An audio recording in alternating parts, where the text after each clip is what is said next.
kitty! Yeah. Stars on the floor. Ako po si Leia Ashley. I'm Kakayong Mela. Yes, at eto na nga, kakatapos lang ng aming rehearsal for F2. Yeah. So far, kamusta naman for you? Bakit yan ang emoji mo? Kasi naiiyak, parang natatawa na lang ako sa sobrang hirap ng sayaw. Yung parang, kasi yung alam mo yung pagpagod ka na, tapos yun nandiyan ka lang, so matatawa ka na, ba't ba pinasok to? Yes. Yes.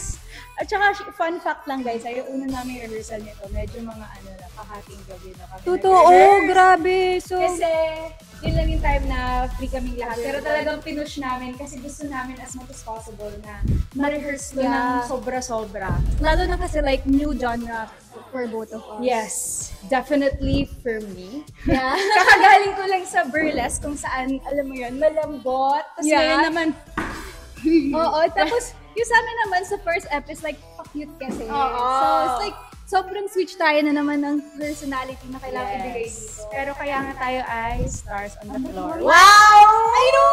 Feel na feel! Pero eto na nga, ang emoji ko naman ay heart dahil in fairness, sobrang kinakabahan ako going into it. Pero so far, sobrang na-enjoy ko siya. Like, sobrang enjoy kasi siguro dahil laging sa TV na pag sumasayaw ako, kailangan parang mas smile or mas parang more on projection. fierce na sexy, ganun. Tapos sobrang ibang-iba to na feel ko may natatap na ibang side naman of me. Kasi ito yung parang kailangan ko i-suppress sa TV. Dito pwede maging, aggressive, and maangas. Yeah. Nakakagulat kasi parang, ay, meron pala kaming ganito. Yun nga, I'm so proud of us. Pag napapanood ko ngayon yung video sa amin sa rehearsal, parang kinikilig ako. Ito talaga yung napipil ko. Parang kinikilig ako na, wow, pwede na ba akong sumama sa Kakay and Kitty? Pwede na triplets na ba kami nito? Kasi parang kami kulot. Pero Yes. na-straight kasi sa sobrang stress namin. Sa sobrang pawis sa sayaw na to eh.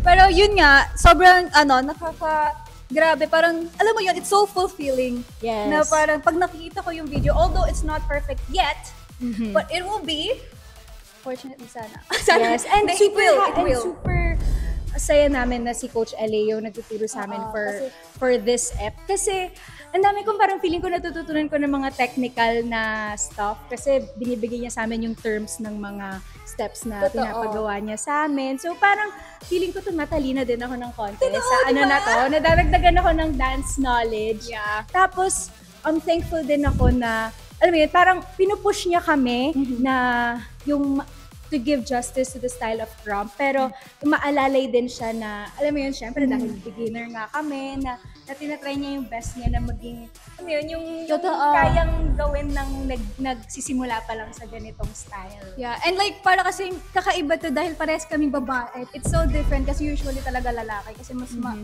physically, mas malakas talaga yung lalaki. So when they give like yung energy, mas mataas talaga sa amin. Though, Papakita namin na kaya din namin, kaya din ng mga babae. I know. Kaya, eto, this one's for you, Coach LA. Gagalingan namin for you. Stars on the floor.